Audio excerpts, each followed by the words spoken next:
ஞான சம்பந்தரோட கதைக்கு போகலாம். அவர் வந்து குழந்தை, அவர் 16 வருஷம் தான் இந்த உலகத்தில் வாழ்ந்திருக்கார். நிறைய இடத்துல இவர் காதலியாகவும் ஈசனை காதலனாகவும் நினைத்து அகப்பொருள் பாடல்கள் நிறைய பாடினவர் இவர். திருஞான சம்பந்தர் வந்து என்ன பண்றாருன்னா, இந்த பாண்டிய மன்னனை எப்படி சமண மதத்திலிருந்து சைவத்துக்கு மாத்தினாரு, அந்த மாதிரி கூன் பாண்டியன் அப்படின்னு வந்த கூன் விழுந்த இந்த மன்னனை நின்ற சீர் நெடுமாறன் அப்படின்னு இவர் வந்து இவருடைய பக்தியால மாத்திருக்காரு. ஒருத்தர் மேல உங்களால் அன்பு காட்ட முடியல அப்படின்னா, அந்த மனசு எவ்வளவுதான் நீங்க கடவுள் மேல பக்தி கொண்டிருந்தாலும் அந்த மனசுக்குள்ள குடிவர மாட்டான் இறைவன். இதையே தான் பாத்தீங்கன்னா அன்பே சிவம் அப்படின்னு ஒரே லைன்ல முடிச்சிருப்பாங்க. இப்ப நிறைய கோயில்கள்ல அன்பே சிவம் அப்படின்னு சொல்லுவாங்க இல்லையா, அதுதான்.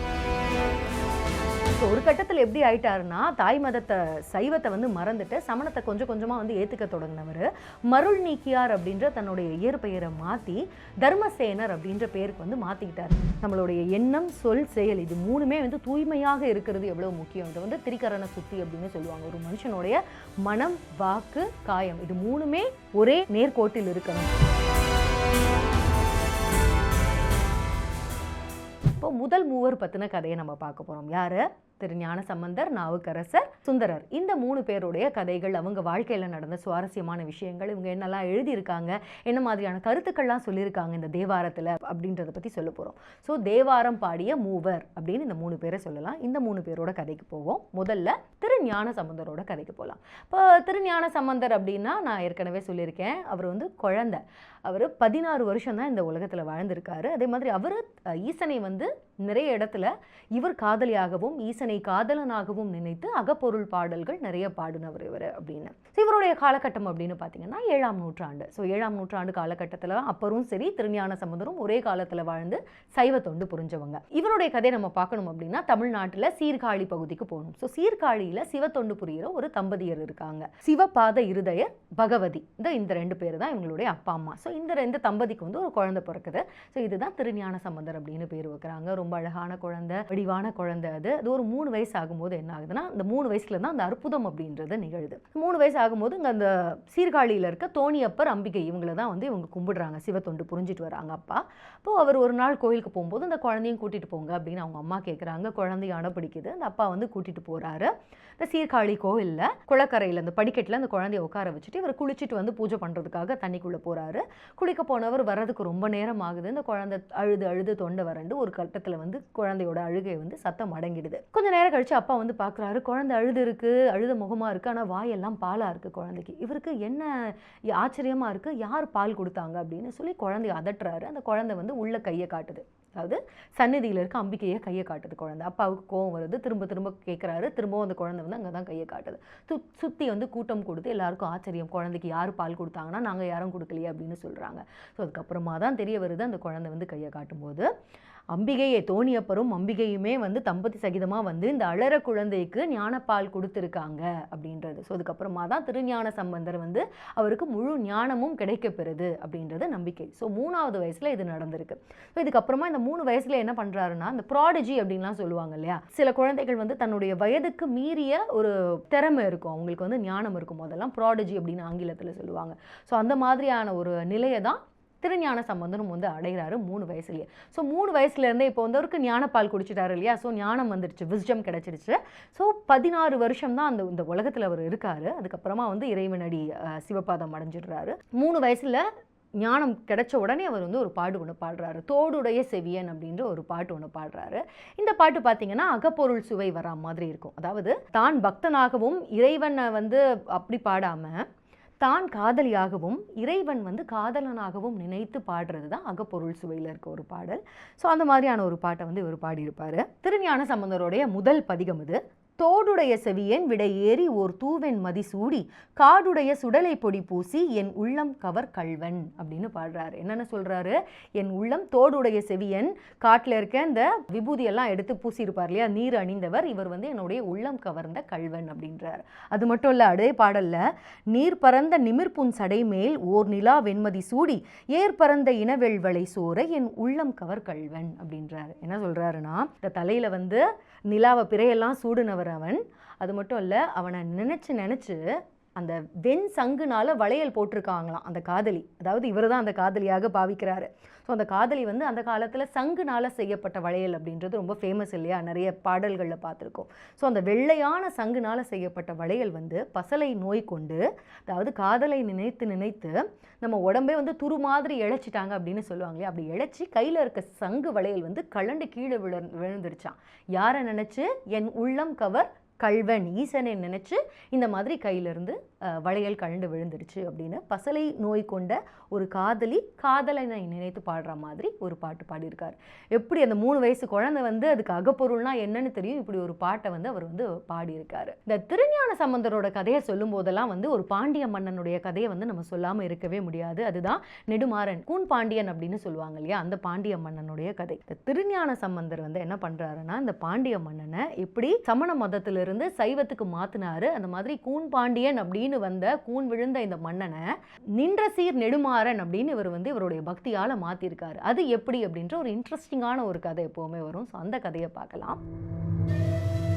இப்போ இந்த 7ஆம் நூற்றாண்டு காலகட்டத்தில் இந்த கூன் பாண்டியன் இருக்காரு. ஸோ இந்த பாண்டிய மன்னன் என்ன பண்ணுறாருன்னா, நான் சொன்னேன் இல்லையா, இதுக்கு முன்னாடி இந்த களப்பிரர்கள் காலத்திலிருந்தே பாண்டிய மன்னர்களும் சரி பல்லவ மன்னர்களும் சரி இவங்க வந்து இந்த சைவம் வைணவம் இதையெல்லாம் வந்து ஒதுக்கி வச்சுட்டு புதிதாக வந்த இந்த சமணம் பௌத்தம் இந்த மதங்களை தான் வந்து ஃபாலோ பண்ணிட்டு இருக்காங்க. ஸோ இது வந்து ஒரு ட்ரெண்டாக இருந்த ஒரு காலகட்டம் அது. ஸோ சமணமும் பௌத்தமும் தான் வந்து மன்னர்களால் எடுத்தாளப்பட்ட ஒரு சமயமாக இருந்த ஒரு காலகட்டம். ஸோ இந்த காலகட்டத்தில் வந்து கூன் பாண்டியனுக்கு உடலில் வந்து ஒரு நோய் வந்துடுது, வெக்கை நோய் அப்படின்னு சொல்லுவாங்க. அதாவது உடம்பெல்லாம் வந்து அவருக்கு எரிதான். அது மட்டும் இல்லாமல் அவருக்கு கூன் கூட விழுந்திருக்கு. ஸோ இந்த மாதிரியான காலகட்டத்தில் அவருக்கு என்ன பண்ணுறதுனே தெரியல, உடம்பெல்லாம் பயங்கரமான எரிச்சல். அவரை சுற்றி இருக்க வந்து மருத்துவர்கள்லாம் என்னென்னவோ பண்ணுறாங்க, சூரணம் கொடுக்குறாங்க, அதுக்கப்புறம் வந்து சமய அறிஞர்கள்லாம் வராங்க, அவர் சார்ந்து இருக்கக்கூடிய சமய அறிஞர்கள்லாம் வராங்க, அவங்களும் இந்த மாதிரியான மருந்துகள்லாம் கொடுக்குறாங்க, மயில் பீலியால் இது பண்ணுறாங்க, ஓதுறாங்க. என்ன பண்ணாலும் உடம்பு சரியாகவே ஆகலை, என்ன பண்ணுறதுன்னு தெரியல. அப்போ தான் இவருக்கு வந்து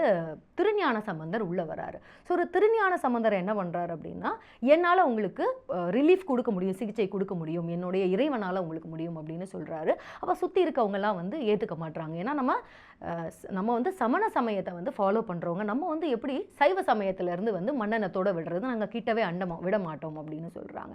அப்படி சொல்லும்போது என்ன பண்ணுறாருன்னா, இவர் உங்களுக்கு இதுதான் வேணுமா, என்ன பண்ணணும் அப்படின்னு கேட்கும்போது, எங்களோடைய வந்து டிபேட்டுக்கு வாங்க. இப்போல்லாம் நியூஸ் சேனலில் வந்து 2 எதிர்கட்சிகள் டிபேட் பண்ணுவாங்க இல்லையா, ஸோ அந்த மாதிரி அப்போவே இப்போ மணிமேகலை சிலப்பதிகாரத்துலலாம் பார்த்தீங்கன்னா கூட இருக்கும், 2 சமயத்தை சேர்ந்தவங்க வந்து எந்த சமயம் பெருசு அப்படின்னு இறங்கி டிபேட் பண்ணுவாங்க, ஒருத்தரோட ஒருத்தர் வந்து வாதம் செய்வாங்க. ஸோ அந்த மாதிரியான ஒரு வாதத்துக்கு நீங்கள் வந்து நேரடியான வாதத்துக்கு வரணும் அப்படின்னு அழைப்பு விடுக்கிறாங்க. இவர் தான் வந்து நற்றமிழ் ஞான சம்பந்தன் ஆச்சே, சரி வாங்க வாதத்துக்கு தானே அப்படின்னு வராரு. வந்த உடனே என்ன பண்ணுறாங்கன்னா, முதல்ல வந்து அனல் வாதம் வைக்கிறாங்க. அனல் வாதம் அப்படின்னா, உங்களுடைய சமய கொள்கை எதுவோ அதை வந்து ஏட்டில் எழுதுங்க, இதை எழுதி அனல் அதாவது நெருப்பில் போட்டுடணும். யாரோட சமய கொள்கை வந்து நெருப்பில் நின்று எரியாமல் நிற்குதோ அவங்களோட சமயம் தான் பெருசு அப்படின்னு சொல்கிறாங்க. திருஞான சம்பந்தர் என்ன பண்ணுறாருன்னா, போக மார்த்த பூன்முலையாள் தன்னோடும் அப்படின்ற பதிகத்தை எழுதி அவர் வந்து அனல்வாதத்தில் போடுறாரு, கலந்துக்கிறாரு. பார்த்தா அந்த நெருப்பில் வந்து அழியாமல் அந்த ஏடு வந்து அப்படியே நிற்கிதான். அடடா இதில் வந்து நம்ம தோத்துட்டோமே அப்படின்ன உடனே சமணர்கள் என்ன பண்ணுறாங்கன்னா, சரி அடுத்து எங்களோட புனல்வாதத்துக்கு வாங்க, இதெல்லாம் ஏற்றுக்க முடியாது அப்படின்னு சொல்லி புனல்வாதத்துக்கு கூட்டிகிட்டு போகிறாங்க. இப்போ புனல்னா என்ன அப்படின்னா நீர். இப்போ வைகை ஆறு, இது நடந்த இடம் வந்து மதுரை அப்படி இல்லையா, அதனால் மதுரையில் வைகை ஆற்றுக்கு கூட்டிகிட்டு போகிறாங்க. கூட்டிகிட்டு போய் நீங்கள் ஏட்டில் எழுதி எங்களோடதையும் நாங்கள் வந்து தண்ணியில் விடுறோம், உங்களோடதையும் தண்ணியில் விடுங்க சமய கொள்கையை. அந்த ஏடு வந்து தண்ணியோடு போய் கடலில் கலக்காமல் எது தண்ணியை எதிர்த்து வருதோ, அந்த டைரக்ஷன்லேருந்து எதிர்த்து வருதோ அவங்க தான் வெற்றியாளர் அப்படின்னு சொல்கிறாங்க.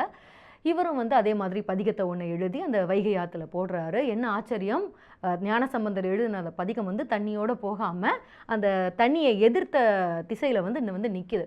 ஸோ நின்ன உடனே அவங்க இருக்க எல்லாரையும் வந்து ஒரு கட்டத்துக்கு மேலே வேறு எதுவும் பண்ண முடியல. ஏன்னா அனல்வாதம் புனல்வாதம் ரெண்டுத்துலேயுமே அவர் வந்து ஜெயிச்சிட்டாரு. ஸோ எல்லாருமே வந்து அமைதியாகிடுறாங்க. ஸோ இந்த நேரத்தில் தான் இந்த திருநீற்று பதிகம் நான் ஆரம்பத்தில் சொன்னேன் இல்லையா, மந்திரமாவது நீர் வானவர் மேலது நீர் அப்படின்ற அந்த பதிகத்தை வந்து ஒரு பாடி ஆலவாயன் ஈசன் ஆலவாயனோட மேலே வந்து ஒரு பதிகத்தை பாடி இந்த கூன் பாண்டியனுக்கு அந்த திருநீரை வந்து பூசி விடுறாரு. என்ன ஒரு ஆச்சரியம்னா, அந்த திருநீரை பூசின உடனே கூன் பாண்டியன் அவருடைய உடம்புல இருந்து அந்த எரிச்சல்லாம் அங்கேயே காணாமல் போயிடுது. அது மட்டும் இல்லை, அது வந்து மன்னன் ஓங்குக அப்படின்னு அந்த பதிகத்தில் வந்து பாடி முடிக்கிறாரு. அப்படி சொன்ன உடனே ஓங்குக மன்னன் அப்படின்னு சொன்ன உடனே இத்தனை நாட்களாக கூன் விழுந்து கிழப்பருவம் எய்துனா மாதிரி இருக்கக்கூடிய பாண்டியன் வந்து நின்ற சீர் நெடுமாறன் அப்படின்னு சொல்கிற மாதிரி நிமிர்ந்து நின்னாராம். ஸோ இப்படி ஒரு ஆச்சரியத்தை பாண்டிய மன்னனுடைய வாழ்க்கையில் மாற்றினதன் மூலமாக சமண சமயத்திலிருந்து மன்னனையே வந்து இவர் சைவ சமயத்துக்கு மாற்றினாராம். அதுக்கு பிறகு மன்னன் எவ்வளியோ மக்களும் எவ்வளி அப்படின்ற மாதிரி பாண்டிய நாட்டில் சைவம் வந்து தளர்ச்சி ஓங்குச்சான். ஸோ இதுக்கு திருஞான சம்பந்தர் தான் காரணமாக இருந்திருக்காரு. ஞான சம்பந்தரோட எழுத்துக்கள் அப்படின்னு எடுத்துட்டோம்னா நம்ம வந்து இந்த அகப்பொருளில் வந்த மாதிரியான வந்து காதலன் காதலி பாவம் இது மட்டும் கிடையாது, இன்னும் ரொம்ப முக்கியமான விஷயத்தையும் வந்து எடுத்து ஆண்டிருப்பார் அவர். அதாவது திரிகரண சுத்தி அப்படின்னு சொல்லுவாங்க. அதாவது பக்தர்கள் வந்து எனக்கு இது வேணும், எனக்கு இது அது வேணும், இது வேணும் அப்படின்னு தன்னலமாக சுயநலமாக வந்து கேட்கறது அது மட்டும் வந்து பக்தி கிடையாது. நம்மளுடைய எண்ணம் சொல் செயல் இது மூணுமே வந்து தூய்மையாக இருக்கிறது எவ்வளோ முக்கியம். இதை வந்து திரிகரண சுத்தி அப்படின்னு சொல்லுவாங்க. ஒரு மனுஷனுடைய மனம் வாக்கு காயம் இது மூணுமே ஒரே நேர்கோட்டில் இருக்கணும். அந்த காலத்தில் வந்து பெரியவங்க வந்து சொல்லுவாங்க, படிக்கிறது பிரபந்தம் இடிக்கிறது பெருமாள் கோயில் அப்படின்னு சொல்லுவாங்க. அதாவது பேச்சு ஒரு மாதிரி இருக்குமா, ஆனால் செயல் வந்து வேற மாதிரி இருக்குமா, இதை தான் அந்த மாதிரி சொல்லுவாங்க. ஸோ அந்த மாதிரி இல்லாமல் ஒரு மனுஷனுடைய மனசுல என்ன நினைக்கிறானோ அவனுடைய சொல்லும் அதே தான் இருக்கணும், அவனுடைய செயலும் அதே மாதிரி தான் இருக்கணும். அருந்தானை அன்பு செய்து ஏத்த இயலார்பால் பொருந்தானை பொய்யடிமை தொழில் செய்வாருள் விருந்தானை வேதியர் ஓதிமிடை காளி இருந்தானே ஏத்துமின் நும் வினை ஏகவே அப்படின்னு பாடியிருக்காரு. ஸோ அருந்தானை அன்பு செய்து ஏத்த இயலார்பால் பொருந்தானை இந்த பதிகத்தில் வந்து சீர்காழி மேலே வந்து இந்த பதிகத்தை பாடியிருக்காரு. இதில் என்ன சிம்பிளாக சொல்கிறார் அப்படின்னா, அதாவது அன்பு செய்து ஏத்த இயலார்பால் பொருந்தானை அப்படின்னா என்ன அர்த்தம்னா, உன்னுடைய மனசில் வந்து அன்பு ஒருத்தவங்க மேலே உன்னால் காட்ட முடியல அப்படின்னா அப்பேற்பட்ட அன்பில்லாத நெஞ்சத்தில் வந்து சிவன் வந்து வரமாட்டாராம், ஈசன் வந்து உட்கார மாட்டார் அப்படின்னு சொல்கிறார். இதையே தான் பார்த்தீங்கன்னா அன்பே சிவம் அப்படின்னு ஒரே லைனில் முடிச்சிருப்பாங்க. இப்போ நிறைய கோயில்களில் அன்பே சிவம் அப்படின்னு சொல்லுவாங்க இல்லையா, அதுதான். ஒருத்தர் மேலே உங்களால் அன்பு காட்ட முடியல அப்படின்னா அந்த மனசு எவ்வளோதான் நீங்கள் கடவுள் மேலே பக்தி கொண்டிருந்தாலும் அந்த மனசுக்குள்ளே குடி வர மாட்டான் இறைவன் அப்படின்னு. அதே மாதிரி பொய் அடிமை தொழில் செய்கிறவங்க அப்படின்னா பேச்சு ஒரு மாதிரி செயல் ஒரு மாதிரி இருக்கு இல்லையா, பொய்யாக நடிச்சுட்டு இருக்காங்க இல்லையா. ஸோ அப்படி நடிக்கிறவங்க கிட்டவையும் வந்து அவங்க காண்றதுக்கு அரிதானவனாக இருப்பாங்க, அவங்க கண்ணிலேயே படமாட்டாராம் இறைவன். இப்பேற்பட்ட இறைவன் எங்கே இருக்காருன்னா சீர்காழியில் உட்காந்துட்டு இருக்காரு. உங்களுடைய கெட்டதெல்லாம் போகணும், தீவினைகள்லாம் உங்களை விட்டு போகணும்னா அந்த சீர்காழியில் இருக்க சிவனை நினச்சி பாருங்க அப்படின்னு பாடுறாரு. அழகுல்ல. சரி, அடுத்ததா திருநாவுக்கரசரோட கதை என்ன, அவர் என்னெல்லாம் பாட்டு பாடியிருக்காரு அப்படின்னு பார்க்கலாம். இப்போ திருநாவுக்கரசர் அப்படின்னு சொன்னால் இவருக்கு நிறைய பேர்கள் இருக்குது. எல்லாருக்கும் தெரிஞ்ச பேர் அப்படின்னா அப்பர். அப்பர் அப்படின்னா திருநாவுக்கரசர். வேறு வேறு அப்பரும் திருநாவுக்கரசரும் வேறு வேறு கிடையாது. அது மட்டும் இல்லாமல் இவருக்கு மருள் நீக்கியார், தர்மசேனர், வாசிகர், வாசிகர்ன்றது அவருடைய வடமொழி பேர். இந்த மாதிரி நிறைய பேரெல்லாம் அவருக்கு இருக்குது. ஸோ அப்பர் என்கிற திருநாவுக்கரசர் இவருடைய கதைக்கு போகலாம். அதே காலகட்டம் தான், கிபி 7ஆம் நூற்றாண்டுக்கு போகணும். ஸோ இவர் எங்கே இருக்காருன்னா, அவர் பாண்டிய நாடு இல்லையா. ஸோ இவர் வந்து தொண்டை மண்டலத்தில் இருக்கார். தொண்டை மண்டலத்தில் திருமுனைப்பாடி அப்படின்ற ஊரில் வந்து இவர் பிறக்கிறாரு. இவரோட அப்பா அம்மா யாருன்னா புகழனார் மாதனியார் அப்படின்றவங்க. இவங்களும் வந்து சைவ குலத்தை சேர்ந்தவங்க தான். ஸோ இவருக்கு வந்து கூடவங்க அக்கா பிறக்கிறாங்க, திலகவதியார் அப்படின்னு அவங்க அக்கா பிறக்கிறாங்க. ஸோ இவங்க இந்த கதையில் ரொம்ப முக்கியமான ஒரு கேரக்டர் ப்ளே பண்ண போகிறாங்க. ஸோ இப்போ இவர் சின்ன வயசு இருக்கும்போதே இவருடைய அப்பா அம்மாவை இழந்துடுறாரு. அதுக்கப்புறமா அக்கா வந்து ஒரு 12 வயசுல இருக்கும்போதே அவருக்கு ஒரு போர் வீரனுக்கு கல்யாணம் பண்ணி கொடுக்கறதா இருக்குது. ஸோ அந்த காலகட்டத்தில் அந்த போர் வீரனும் வந்து இறந்துடுறாரு. ஸோ இறந்த உடனே அக்கா என்ன பண்ணுறாங்கன்னா, இவரையே மனசில் நினச்சி, இறந்தவரையே மனசில் நினச்சி அவங்க வந்து கோயிலில் உழவார பணி செஞ்சு என்னுடைய வாழ்க்கையை நான் இப்படியே கழிக்கிறேன் அப்படின்னு முடிவு பண்ணிடுறாங்க. ஸோ தம்பியும் அக்காவும் இப்படி இருக்கும்போது தம்பி என்ன பண்ணுறாருன்னா திருப்பாதிரி புலியூர் அப்படின்ற ஊருக்கு. ஸோ அப்போ அங்கெல்லாம் வந்து யூனிவர்சிட்டியில் அந்த காலத்தில் இருந்துதான், பல்கலைக்கழகம்லாம் இருந்தது. ஸோ அந்த ஊருக்கு போகிறாரு. ஸோ அந்த ஊருக்கு போய் மேல் படிப்புக்காக போகிறாரு தம்பி. ஸோ போகும்போது தம்பியோட வாழ்க்கையில் மாற்றங்கள் வருது. அது மட்டும் இல்லாமல் அவருடைய ரிலீஜியஸ் நம்பிக்கைகள்லையும் வந்து மாற்றங்கள் வருது. ஸோ ஒரு கட்டத்தில் எப்படி ஆயிட்டாருன்னா, தாய் மதத்தை சைவத்தை வந்து மறந்துட்டு சமணத்தை கொஞ்சம் கொஞ்சமாக வந்து ஏற்றுக்க தொடங்கினவர் மருள் நீக்கியார் அப்படின்ற தன்னுடைய இயற்பெயரை மாற்றி தர்மசேனர் அப்படின்ற பேருக்கு வந்து மாற்றிக்கிட்டார். அதாவது வந்து சமணர்களுடைய தலைமை பொறுப்பு அப்படின்ற இடத்துக்கு வந்து அவர் அந்த அளவுக்கு உயர்ந்துட்டார். இப்போ தர்மசேனர் ஆகிட்டார். இப்போ தர்மசேனருக்கு ஒரு தடவை என்ன ஆகுதுன்னா சூளை நோய் வருது. அது வந்து பயங்கரமான வயிற்று வலியாம், வயிற்றுல வந்து நெருப்பு வச்ச மாதிரி எரியுது, பயங்கரமான வயிறு வலி வருது. என்னென்னவோ பண்ணி பார்க்குறாங்க. இப்போ ஏன்னா தலைமை இவர் இது இல்லையா, தலைமை பொறுப்பில் இருக்கார் இல்லையா. ஸோ இவருக்கு என்னென்னவோ பண்ணி பார்க்குறாங்க, மந்திரங்கள் சொல்கிறாங்க, மயில் பீலி வச்சு பார்க்குறாங்க, அது எல்லாம் என்னென்னவோ பண்ணாலுமே எதுவுமே வந்து கை வரலை, எதுக்குமே வந்து ரிலீஃபே கிடைக்கல இவருக்கு. ஒரு கட்டத்தில் என்ன பண்ணுறாருன்னா, அவருக்கு வந்து அக்காவோட ஞாபகம் வருது. திருமுனைப்பாடியில் திருவதிகையில் தன்னுடைய அக்கா இருக்காங்களே. ஸோ இப்போ என்ன பண்ணுறாருன்னா, அவருடைய பர்சனல் அந்த குக்கை வந்து அனுப்பி வைக்கிறாரு. இந்த மாதிரி அந்த ஊரில் என்னோட அக்கா இருப்பா, என்னுடைய அக்காவை கொஞ்சம் கூட்டிகிட்டு வாங்க, என்னால் தாங்க முடியல வயிறு வலி அப்படின்னு அனுப்பி வைக்கிறாரு. இப்போ போன உடனே இந்த மாதிரி விஷயம் ஆச்சு அப்படின்னு அக்கா திலகவதியார்கிட்ட வந்து விஷயத்த சொல்கிறாங்க.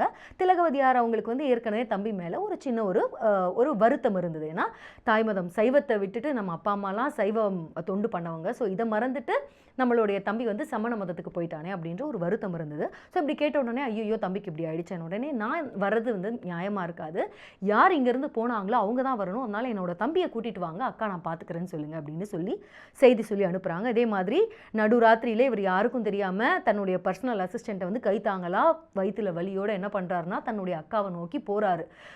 ராத்திரியோட ராத்திரியாக வந்து தன்னுடைய அக்காவை நோக்கி போகிறாரு. அக்கா போன உடனே என்ன பண்ணுறாங்கன்னா திலகவதியார் பார்த்த உடனே தம்பியை கூட்டிகிட்டு போய் என்ன பண்ணுறாங்கன்னா வந்து பற்றறுத்த இறைவன்கிட்ட வந்து உன்னுடைய பிணி நீக்க நீ தான் வந்து பேசணும் அப்படின்னுட்டு இறைவனுடைய சன்னதிக்கு கூட்டிகிட்டு போகிறாங்க. ஈசனுடைய திருவதிகையில் இருக்க ஈசனுடைய சன்னதிக்கு கூட்டிகிட்டு போய் நிறுத்துகிறாங்க. விடிய காலையில் நேரம் அது. இப்போ இவர் என்ன பண்ணுறாருன்னா மனசு உருகி வந்து சிவன் கிட்ட பேசுகிறாரு. திரிபுரத்தை எரித்த அந்த நெருப்பை வந்து என் வயிற்றில் வச்சுட்டியா இறைவா, என்னால் வலி தாங்க முடியலையே, நீயே கதி அப்படின்னு நான் வந்திருக்கேன், உன்னை தவிர வேற எந்த மதமும் எனக்கு கிடையாது, வேற எந்த தெய்வமும் எனக்கு கிடையாது அப்படின்னு கண்ணீர் கசிய ஈசனை வந்து அவர் வேண்டி அவர் அங்கேயே நின்று அவர் வந்து அழ தொடங்குறாரு. அப்படி வந்து இதான் சரணாகதி அடைஞ்சதுக்கப்புறமா அவருடைய உடம்புல வந்து அந்த திருநீர் பூசினதுக்கப்புறமா கொஞ்சம் கொஞ்சமாக வந்து அந்த குணம் அடையிறது அவரால் வந்து உணர முடியுது. கொஞ்சம் நேரத்துலேயே ஒரு அசிரீரி ஒன்று கிடைக்கிது, அந்த கேட்குது அந்த கோயிலில். ஸோ அதன் மூலமாக என்ன சொல்கிறாருன்னா இறைவன் வந்து அவர்கிட்ட பேசுகிறாரு, வந்து உனக்கு உன்னுடைய சூளை நோயை நான் எடுத்துக்கிட்டு உனக்கு முழு குணத்தையும் நான் கொடுத்துட்டேன், இதற்கு பிறகு நீ வந்து நாவுக்கரசர் அப்படின்னு அழைக்கப்படுவாய், உன்னுடைய பழைய பேரெல்லாம் இருக்கு இல்லையா, இந்த மருள் நீக்கியார், தர்மசேனர், இந்த பழைய மதம் இது எல்லாத்தையும் மறந்துட்டு நீ போன பாதையெல்லாம் மறந்துட்டு இதுக்கு மேலே சைவ தொண்டிலேயே வந்து உன்னை ஈடுபடுத்திக்கணும் அப்படின்னு சொல்லி நாவுக்கரசர் அப்படின்ற ஒரு புது பேரையும் அந்த அசிரீரி கொடுக்குது. ஸோ அதை தொடர்ந்து திருநாவுக்கரசர் அப்படின்ற புது பேரோட முழு குணம் அடைஞ்ச அந்த திருநாவுக்கரசர் என்ன பண்ணுறாருன்னா முதல் பதிகத்தை அந்த இடத்துல இருந்தே பாட்டு பாடுறாராம். எப்படின்னா கூற்றாயினவாறு விலக்ககிலீர் அப்படின்னு தொடங்குற பதிகத்தை வந்து பாடுறாரு. இப்போது சமண தலைவர் பொறுப்பில் இருந்த தர்மசேனர் இப்போது திருநாவுக்கரசராக ஆகிட்டாரு, திரும்பவும் வந்து தாய் மதத்துக்கு திரும்பிட்டாரு அப்படின்றது வந்து மகேந்திர பல்லவனுக்கு, முதலாம் மகேந்திர பல்லவன் தான் அவர் இருந்த காலகட்டத்தில் மன்னன். ஸோ மன்னனுக்கு வந்து தெரிய வருது, மன்னனுக்கு பயங்கரமான கோபம். மன்னருக்கு வந்து கூட இருப்பாங்க இல்லையா அந்த சமண துறவிகள், அந்த சமண அறிஞர்கள், அவங்கெல்லாமும் ஏற்றி விடுறாங்க. இதை வந்து நம்ம வந்து அக்செப்ட் பண்ணிக்க கூடாது, இது எப்படியாவது நீங்கள் கூப்பிட்டு அவரை வந்து பனிஷ் பண்ணணும், அவருக்கு தண்டனை கொடுக்கணும் அப்படின்னு வந்து மகேந்திரவர்மனை ஏற்றி விடுறாங்க, பல்லவ மன்னனை. இப்போ என்னன்னா ராஜா வந்து கூப்பிட்டு அனுப்புகிறாரு, நாவுக்கரசர் இங்கேருந்து தைரியமாக போகிறாரு. போன உடனே என்ன பண்ணுறாங்கன்னா இப்படி ஏதாவது செஞ்சியா அப்படின்னு கேட்டப்போ ஆமாம் இப்படி தான் செஞ்சேன், இங்கேருந்து திரும்பிடு, சரி மனசு மாதிரி திரும்பவும் எங்கள் மதத்துக்கு வந்துரு அப்படின்னா வரமாட்டேன் அப்படின்னு சொல்கிறாரு. சொன்ன உடனே அவருடைய தண்டனைகள், இப்போ அடுத்தடுத்த தண்டனைகள் வந்து கோபம் வந்துடுச்சு ராஜாவுக்கு, அடுத்தடுத்த தண்டனை கொடுக்குறாங்க.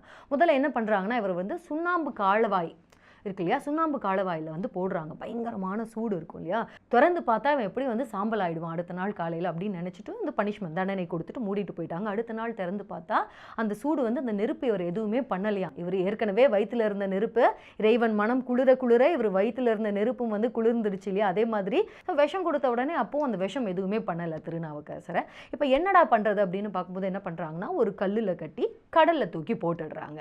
இப்போ என்ன ஆகுதுன்னா இந்த கல்லில் கட்டி கடலில் போட்ட உடனே இவர் மூழ்குவார் அப்படின்னு பார்த்தா அதுக்கு பதில் அவரே ஒரு தெப்பமாக மாறி அவர் வந்து மிதந்து வராரு. இவர் மிதந்து வர வர வர மக்களும் வந்து கூடவே அந்த ஆத்தோட கிளம்பி வராங்களாம். ஸோ அப்படியாக வந்து அவர் கரை வந்து சேர்றாரு. அப்படி சேர்ந்ததுக்கு அப்புறமா தான் மகேந்திர பல்லவனுக்கு நம்ம என்ன மாதிரியான ஒரு பெரிய தப்பு பண்ணிட்டோம் அப்படின்னு புரிய வருது. ஸோ அது மட்டும் இல்லாமல் நான் உங்களை வந்து இந்த மாதிரி சேராத இடம் சேர்ந்து கேட்கக்கூடாத அறிவுரைகளை கேட்டு உங்களை நான் இந்த மாதிரியான தண்டனை கொடுத்துட்டேன், என்னை மன்னிச்சுக்கணும் அப்படின்னு மனம் மாறின மகேந்திர பல்லவன் வந்து இவருடைய அற்புதத்தை பார்த்து அவர் மதமும் மாறுறாரு. சமணத்திலிருந்து இவர் சைவத்தை தழுவுனது அப்படின்றது தான் திருநாவுக்கரசரோட கதை. சரி, அப்பருடைய கதையை பார்த்தாச்சு. இப்போ திருநாவுக்கரசர் என்கிற அப்பருடைய பாடல்கள் பார்க்கலாம். இப்போ எனக்கு பர்சனல் ஃபேவரட்டான நிறைய அப்பருடைய பாடல்கள்லாம் வந்து இன்றைக்கி மேற்கோள் சொல்ல போகிறேன். அதில் ரொம்ப பிடிச்சமான ஒரு பாட்டு என்னென்னா நாமார்க்கும் குடியலோம் அப்படின்றது தான். இது நிறைய இடத்துல நம்ம வந்து கேள்விப்பட்டிருப்போம். அப்பருடைய நிறைய பாடல்கள் வந்து பார்க்கும்போது நம்ம தீமையையும் நமக்கு வர துன்பத்தையும் இடர்பாடுகளையும் எல்லாம் வந்து நம்ம ஒரு விஷயமாகவே எடுத்துக்கக்கூடாது. ஐஸ் ஆன் ப்ரைஸ் அப்படின்னு சொல்லுவாங்க இல்லையா, எனக்கு இதுதான், இது என்னுடைய குறிக்கோள், இதுதான் என்னுடைய பாதை, இதுதான் அந்த இலக்கை நோக்கி நான் போய்கிட்டே இருப்பேன், நீங்கள் என்ன வேணால் என்ன பண்ணுங்கள், என்னுடைய மன வலிமை வந்து மாறாது அப்படின்னு சொல்கிற மாதிரி இருக்கும் அப்பருடைய பாடல்கள். நம்மளுடைய பர்சனல் வாழ்க்கையில் கூட இதெல்லாம் நிறைய இடத்துல நம்ம வந்து கோட் பண்ணிக்கலாம். இந்த பாடல்களை அப்படியே எடுத்து நம்ம பிளேஸ் பண்ணிக்கலாம். அவ்வளோ அற்புதமான பாடல்களாக இருக்கும். அதில் எனக்கு ரொம்ப பர்சனல் ஃபேவரட் முதல் பாட்டு, நாமார்க்கும் குடியல்லோம் நமனை அஞ்சோம் நரகத்தில் இடர்படோம் நடலை இல்லோம் ஏமாப்போம் பிணியறியோம் பணிவோம் அல்லோம் இன்பமே என்னாலும் துன்பம் இல்லை அதாவது நம்ம யாருக்கும் வந்து பயப்பட தேவையில்லை. அதாவது அவருடைய மனதின் உறுதி இருக்கு இல்லையா, அவரும் அவரை சேர்ந்த சிவன் அடியார்களுக்கும் தைரியம் கொடுக்குற மாதிரியான ஒரு பாட்டு. நம்ம யாருக்கும் பயப்பட தேவையில்லை, நம்ம வந்து நமனை அஞ்சோம், நம்ம வந்து நரகத்தில் இடர்பட வேண்டாம், நடலை அல்லோம் அப்படின்னா துன்பத்தில் நம்ம வந்து கஷ்டப்பட மாட்டோம், ஏமாப்போம், ப்ரைடோடு இருக்கணும், செருக்கோட வாழுங்க, செருக்கோட ஓம் நமச்சிவாய அப்படின்றத யாருக்கும் பயம் இல்லாமல் செருக்கோட சொல்லுங்க, பிணி தெரியாது அப்படின்னு சொல்கிறார். அதாவது பிணி அறிவோம் பணிவோம் அல்லோம் அப்படின்னா அவங்க வந்து என்னதான் நம்மளை பனிஷ்மெண்ட்ஸ் தண்டனைகள்லாம் கொடுத்தாலும், சுண்ணாம்பு காலவாயில் போட்டாலும், நம்மளை வந்து கல்லை கட்டி கடலில் போட்டாலும், நம்மளை வந்து சவுக்கடி கொடுத்தாலும் நம்ம உடம்புல அந்த வலி அப்படின்றதே நமக்கு தெரியாது, யாருக்கும் அடிபணியக்கூடாது, இன்பமே என்னாலும் துன்பம் இல்லை அப்படின்னு கூட இருக்கவங்களுக்கெல்லாம் தைரியம் சொல்கிற மாதிரியான ஒரு பாட்டு இது. சொற்றுனை வேதியன் சோதி வானவன் பொற்றுனை திருந்தடி பொருந்த கைத்தொழ கற்றுனை பூட்டியோர் கடலில் பாய்ச்சினும் நற்றுணையாவது நமச்சிவாயமே அப்படின்றது ரொம்ப அழகான பதிகம் இது. அதாவது கற்றுனை பூட்டியோர் கடலில் பாய்ச்சினும் நற்றுணையாவது நமச்சிவாயமே. இது எங்கேயோ கேள்விப்பட்ட மாதிரி இருக்கும். என்னை கல்லை கட்டி நீங்கள் கடல்லையே தூக்கி போட்டாலும் நான் பயப்பட மாட்டேன், என்னுடைய நல்ல துணையாக எனக்கு இருக்கிறது நமச்சிவாயம் அப்படின்ற மந்திரம் தான் அப்படின்னு பாடுறாரு. இப்போது மனதைரியம் கொடுக்குற மாதிரி பாடல்களை பாடின திருநாவுக்கரசர் அவர்கள் நமக்கு புலனடக்கம் எவ்வளவு முக்கியம் அப்படின்றத பற்றி வந்து பாடியிருக்காரு. அந்த பாட்டை பார்க்கலாம். பழியுடை யாக்கை தன்னில் பாலுக்கே நீர் இறைத்து வழியிடை வாழ மாட்டேன், மாயமும் தெளிய இல்லேன், அழிவு உடைத்தாய வாழ்க்கை ஐவரால் அலை கழிக்கப்பட்டு களியடை தோணி போன்றேன் கடவுர் வீரட்டனாரே அப்படின்றார். அதாவது பழியுடையாக வாழ்க்கை தன்னில் பாழுக்கே நீர் இறைத்து, தேவையில்லாத விஷயங்களுக்கெல்லாம் என்னுடைய எஃபர்ட் எல்லாம் நான் போட்டுட்டேன், இந்த மாயமான வாழ்க்கை, இந்த வாழ்க்கைன்றதே மாயம்தான், கண்ணை மூடி கண்ணை திறக்கிறதுக்கு நடுவில் நடக்கிறது தான் சின்ன விஷயங்கள் தான் இந்த வாழ்க்கை அப்படின்றது ஒரு மாயம். அப்படின்ற அந்த மாயத்தை வந்து நான் வந்து பெருசாக நினச்சிக்கிட்டு இதை மாயம் அப்படின்றதே நான் ரியலைஸ் பண்ணாமல் இந்த வாழ்க்கையை வந்து கழிச்சிட்டேன். இப்போ தான் முக்கியமான ஒரு விஷயத்த சொல்கிறாரு பாருங்கள். ஐவரால் வாழ்க்கை ஐவரால் அலை கழிக்கப்பட்டு களியடை தோணி போன்றேன். ஐவரால் அலை கழிக்கப்பட்டாராம். யார் அந்த ஐவர்? 5 பேர் அப்படின்னு பார்த்தீங்கன்னா, 5 பேர்னா 5 மனுஷங்க கிடையாது, ஐம்புலன்கள். நம்ம கண் காது மூக்கு அப்படின்லாம் சொல்கிறோம் இல்லையா, இந்த 5 புலன்களும் இந்த ஐவரால் அலை கழிக்கப்பட்டேன். அதாவது அந்த 5 புலன்கள், எனக்கு இதை சாப்பிடணும் போல இருக்குது, எனக்கு இதை நுகரணும் போல இருக்குது, எனக்கு வந்து இதை பார்க்கணும் போல இருக்குது அப்படின்லாம் இருக்குதுன்னா, அப்போ அந்த 5 புலன்களுடைய ஆசைக்கு நான் கட்டுப்பட்டவனாக இருந்திருக்கேன். ஸோ அதனால் நான் வந்து அலை கழிக்கப்பட்டேன், தோணி மாதிரி அலை கழிக்கப்பட்டேன். இந்த தோணி வந்து என்ன பண்ணுமா, சரியாக செலுத்துறவங்க இல்லைன்னா அந்த பரிசல் என்ன பண்ணுமா, அப்படி இப்படி ஆடிக்கிட்டு சேர வேண்டிய இடத்துக்கு அதால் போகவே முடியாது, அல்லல் படும். ஸோ அப்போ என்னுடைய ஆன்மாவும் இந்த 5 புலன்களை அடக்க தெரியாமல் அல்லல் பட்டுக்கிட்டு இருந்தது. இறைவா, எனக்கு நீ தான் வந்து அருள் புரியணும், அந்த 5 புலன்களும் என்னுடைய கட்டுப்பாட்டுக்கு வர்றதுக்கு நீ தான் எனக்கு அருள் புரியணும், விரட்டனாரே அப்படின்னு அந்த தலத்தில் இருக்க ஈசனை நோக்கி அவர் பாடியிருக்காரு. இப்போ இதில் முக்கியமாக நம்ம பார்க்க வேண்டியதுன்னா, இதில் புலன் அடக்கத்தை பற்றி அவர் எடுத்து பேசியிருக்கிறது தான். என்ன சொல்லியிருக்காரு, அதாவது ஒரு 5 புலனையும் அடக்க வேண்டியது அப்படின்றது, கடவுளே எனக்கு அது வேணும், எனக்கு இது வேணும் அப்படின்லாம் அவர் கேட்கல, எனக்கு அருள் வேணும், எனக்கு இந்த 5 புலன்களையும் அடக்கிறது தான் முக்கியம் அப்படின்னு சொல்லியிருக்காரு. அதாவது தன்னுடைய புலன்களை அடக்க முடியாதவனால வாழ்க்கையில் ஜெயிக்கவே முடியாது. தன்னுடைய புலன்களை, ஆசையை, தன்னுடைய இது வேணும் அது வேணும் அப்படின்னு நினைக்கிறானா, அதோடைய பேச்சை அதை கேட்காம நம்மளுடைய கட்டுப்பாட்டுக்குள்ளே 5 புலன்கள் இருக்கும்போது தான் மனசாந்தி அப்படின்றது உனக்கு கிடைக்கும். அப்படி உன்னுடைய 5 புலன்களுக்கு பின்னாடி, அதன் ஆசையின் பின்னால் நீ போயிட்டே இருந்தனா, நீ எங்கே நிம்மதி எங்கேன்னு தேடிட்டே தான் இருக்கணுமே தவிர கடைசி வரைக்கும் உனக்கு ஆத்ம சாந்தி, மன நிம்மதின்றது கிடைக்கவே கிடைக்காது அப்படின்றது தான் அப்பர் இந்த பாட்டில் சொல்லியிருக்கார். தனி மனுஷ ஒழுக்கம் பற்றி பேசுகிறாரு. அது மட்டும் இல்லாமல் இந்த சாதி சமய ஏற்றத்தாழ்வு இருக்கு இல்லையா, இதையும் சமூகத்தில் இருக்க ஏற்றத்தாழ்வுகளையும் கேள்வியாக கேட்குறாரு திருநாவுக்கரசர். அது எப்படின்னா, சாத்திரம் பல பேசும் சழக்கர்கள் கோத்திரமும் குலமும் கொண்டு என் செய்வீர் அப்படின்னு கேட்குறாரு. அதாவது இது மாதிரி சமூகத்தில் இருக்க ஏகப்பட்ட விஷயங்களை வந்து அவருடைய பாடல்கள் மூலமாகவும், அது மட்டும் இல்லாமல் ஈசனுக்காகவும் நிறைய பாடல்கள் வந்து அவர் பாடியிருக்காரு. அதில் எனக்கு ரொம்ப பர்சனல் ஃபேவரட்னா மாதர் பிறை கண்ணி யானை. ஸோ அது ரொம்ப அழகாக இருக்கும். மாதர் பிறை கண்ணி யானைலாம் வந்து நல்ல சந்தத்தோடு இருக்கும். நீங்கள் வந்து கேட்கும்போது அது பயங்கரமான ஒரு இறை உணர்வை கொடுக்கக்கூடிய பாடல்கள் இருக்கும். ஸோ அது வந்து ஒரு சமூகமாகவும் சரி, தனி மனுஷனுக்கு என்ன தேவையோ அதுவும் சரி, அந்த மாதிரியான அழகழகான பாடல்களை வந்து திருநாவுக்கரசர் நமக்கு கொடுத்துருக்காரு. ஸோ கண்டிப்பாக அவருடைய பாடல்கள் பாடுங்க. நம்ம அடுத்தது இந்த 3 பேரில் சுந்தரரை பற்றி நம்ம இப்போ பார்க்க போகிறோம். சுந்தரமூர்த்தி நாயனார். இவருக்கு இன்னும் நிறைய பேர்கள்லாம் இருக்குது. எப்படின்னா வந்து நம்பியாரூரர், தம்பிரான் தோழன், அதுக்கப்புறம் வந்தொண்டர், இப்படிலாம் வந்து சுந்தரமூர்த்தி நாயனாரை சொல்லுவாங்க. அது ஏன் அப்படின்றத நம்ம அடுத்தடுத்து சொல்ல போகிற கதையில் உங்களுக்கே தெரியும். இப்போ சுந்தரமூர்த்தி நாயனாரும் வந்து தேவாரம் பாடிய மூவரில் இவரையும் ஒருத்தர். இவர் தான் கடைசி ஆள், 7ஆம் திருமுறையை சொன்னவர். இவருடைய பாடல்கள்லாம் வந்து திருப்பாட்டு அப்படின்னு சொல்லுவாங்க. அதுக்கப்புறமா தான் தேவாரம் பாடிய மூவர் அப்படின்ற லிஸ்ட்டுக்குள்ளே வராரு. இப்போ சுந்தரர் அவருடைய காலகட்டத்துக்கு போகணும், இவருடைய கதையை நம்ம கேட்கணும் அப்படின்னா 9ஆம் நூற்றாண்டு, கிபி 9ஆம் நூற்றாண்டுக்கு போகணும். தமிழ்நாட்டில் திருநாவலூர் அப்படின்ற ஒரு ஊரில் இவர் பிறக்கிறாரு. இவருடைய அப்பா அம்மா யார் அப்படின்னு பார்த்தீங்கன்னா சடையனார் இசைஞானியார் அப்படின்னு இவங்களுடைய தாய் தந்தை. இந்த குழந்தை வந்து ஒரே குழந்தையாக பிறக்கிறாரு. இந்த குழந்தை சுந்தரர் வந்து நம்பியாரூர் சின்ன வயசில் அவ்வளோ அழகாக இருப்பாராம். இவர் வந்து தெருவில் வந்து சலங்கையோடு அப்படி கொஞ்சம் சலங்கையோடு நடந்து வர்ற பார்க்க வந்து அவ்வளோ அழகாக இருக்குமா. அந்த அழகில் நடை அழகில் மயங்கி அந்த ஊரோட ஒரு குறுநில மன்னன் ஒருத்தர் நரசிங்க முனையர் அப்படின்ற ஒரு மன்னர் வந்து இந்த குழந்தைய நானே தத்தெடுத்து வளர்த்துக்கிறேனே அப்படின்னு வேண்டி விரும்பி எடுத்து தத்தெடுத்து வளர்த்தாராம். ஸோ இப்படியாக வளர்ந்த அந்த சுந்தரருக்கு வந்து நல்ல கல்வியறிவும் ஞானமும் கொடுத்து ஆண் அழகனாக வளர்த்து ஒரு காலகட்டத்தில் ஒரு சிவாச்சாரியாரோட மகளுக்கு வந்து திருமணம் முடிக்கணும் அப்படின்னு திருமண ஏற்பாடுகள்லாம் பயங்கரமாக நடந்துட்டு இருக்கு. நல்ல விமர்சையாக நடந்துட்டு இருக்க அந்த காலகட்டத்தில் கரெக்டாக அந்த திருமணம் வந்து நடந்துட்டு இருக்கும்போது குறுக்க வந்து ஒரு வயதான முதியவர் வந்து இந்த திருமணத்தை நிறுத்துறாரு. உடனே எல்லாருக்கும் அதிர்ச்சி ஆகுது. ஏன் எல்லாருக்குமே சம்பந்தமான அழகான அந்த திருமணம் நடக்கிறது, இதையே அவர் நிறுத்துறாரு அப்படின்னு. அப்போ அதுக்கு காரணமாக இந்த முதியவர் என்ன சொல்கிறாரு அப்படின்னா, இப்போ இந்த திருமண மணமகன் இருக்கார் இல்லையா, இந்த மணமகனுக்கு வந்து தனியாக அவனுக்குன்னு ஒரு வாழ்க்கையே கிடையாதே, இவனுடைய வாழ்க்கை எனக்கு உரியதாச்சே, இவர் எப்படி நீங்கள் வந்து கல்யாணம் பண்ணி வைக்க முடியும் அப்படின்னு கேட்குறாரு. இவங்களுக்கு என்ன அப்படின்னு புரியல. இல்லை, இவருடைய தாத்தா, இவருடைய அப்பாவோட அப்பா வந்து எனக்கு பட்டயம் எழுதி கொடுத்துருக்காரு, அடிமை சாசன பட்டயம் எழுதி கொடுத்துருக்காரு. ஸோ அவருடைய வாரிசுகள் எல்லாம் எனக்கு தான் வந்து கடைசி வரைக்கும் தொண்டு செய்யணும் அப்படின்னு, அடிமையாக இருக்கணும் அப்படின்னு எழுதி கொடுத்துருக்கும் போது இவனுக்கு திருமணம் எப்படி நடைபெற முடியும் அப்படின்னு கேள்வி கேட்குறாரு. இப்போ சுற்றி இருந்தவங்க எல்லாருக்குமே கோவம் வந்தது. அதுலேயும் மணமகன் சுந்தரருக்கு பயங்கரமான கோவம் வந்துடுது. எப்படி இப்படி ஒரு வார்த்தை சொல்லுவீங்க, நான் யார் தெரியுமா, நான் எப்படியெல்லாம் பிறந்தேன் தெரியுமா, என்ன வாழ்க்கை தெரியுமா வாழ்ந்திருக்கேன் அப்படின்லாம் அவர் வந்து ஆர்கியூ பண்ணுறாரு. பட் அதுக்கு பதிலாக வந்து ஒரு பட்டயத்தை மட்டும்தான் எடுத்து பதிலாக இந்த முதியவர் காட்டுறாரு. சுற்றி இருக்கவங்களால எதுவுமே கேள்வி கேட்க முடியல.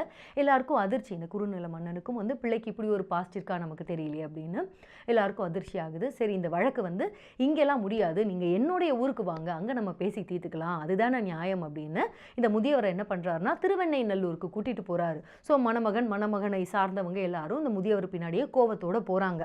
இப்போ போய் திருவெண்ணைநல்லூரில் வந்து சபை கூடுது.